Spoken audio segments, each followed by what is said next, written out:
मग काय करायचं? मगाशी उदयजी सामंत यांनी सांगितलं की मराठी भाषेसाठी म्हणून मी जे सांगित ते त्याला त्या गोष्टीला ते मदत करतील. उदयजी, आपण जे आम्ही सांगू त्या गोष्टीला आपण मदत करालच अशी अपेक्षा आहे. जे आम्ही करू त्यालाही आपण पाठिंबा द्यावा अशी आमची विनंती आहे.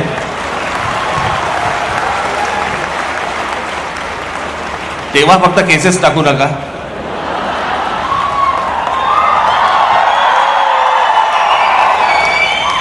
आतापर्यंतचा अनुभव सांगितला आपला, बाकी काही नाही. काय जे करतोय ते महाराष्ट्रासाठी करतोय, जे मराठी भाषेसाठी करतोय, आमच्या परीने करतोय. तुमची बौद्धिक मशागत करण्यासाठी ही सर्व मंडळी बसलेली आहेत तिथे. मोरे साहेब बसलेले आहेत, बाकीची सगळी मंडळी बसलेली आहेत. आमच्या सदानंदराव मोरेंची व्याख्यानं तुम्ही युट्यूबवरती ऐका. ती ऐकल्यानंतर तुमच्या लक्षात येईल आपण मराठी आहोत म्हणजे काय आहोत.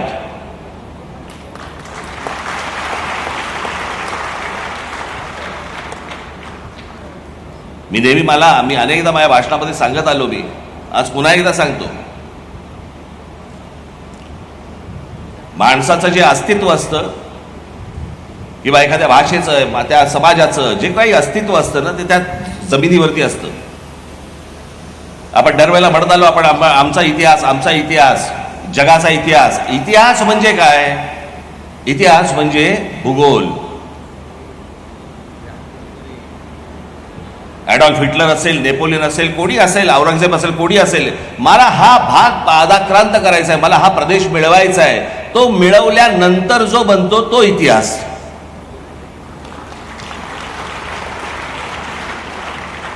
तुम्ही इतिहास काढून बघा. सगळा इतिहास काढल्यानंतर तुमच्या लक्षात येईल की आपण कशाला इतिहास म्हणतो आहोत. आणि ती एकदा जमीन तुमच्या पायाखालनं जर सरकली, तुमचं अस्तित्वच राहत नाही. त्याच्यामुळे भूगोलाशिवाय इतिहास नाही. आज आपण साहित्य संमेलन भरवतोय, आज आपण मराठी भाषेसाठी सगळ्या गोष्टी करतोय, पण मराठी माणसाचं म्हणून जे अस्तित्व आपल्या ज्या शहरांमध्ये जे असायला पाहिजे आणि दिसायला पाहिजे, मला असं वाटतं राज्य सरकारने आणि आम्ही तुम्ही सगळ्यांनी मिळून ते टिकवलं पाहिजे.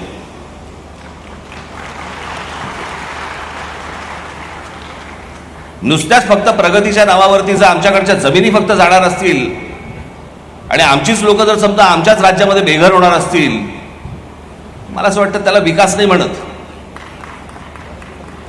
तो विकास नसतो. आपलं अस्तित्व पुसण्याचा तो एक प्रकारचा डाव असतो. मला असं वाटतं ती गोष्ट प्रत्येकाने समजून घेतली पाहिजे की आपण नेमकं काय करतो आहोत. प्रत्येकाने ही गोष्ट जपली पाहिजे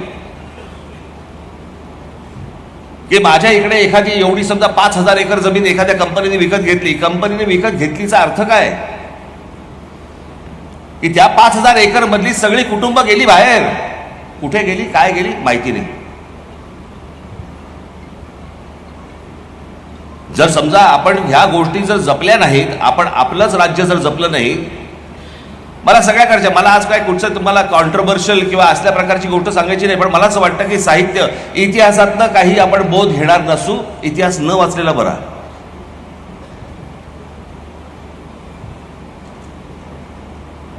की प्रत्येक वेळेला आपण आपल्या गोष्टी आपण देत आलो, सांगत आलो की बाबा घ्या. प्रत्येक वेळेला तुम्ही जगाच्या पाठीवर देशात जावं आपल्या.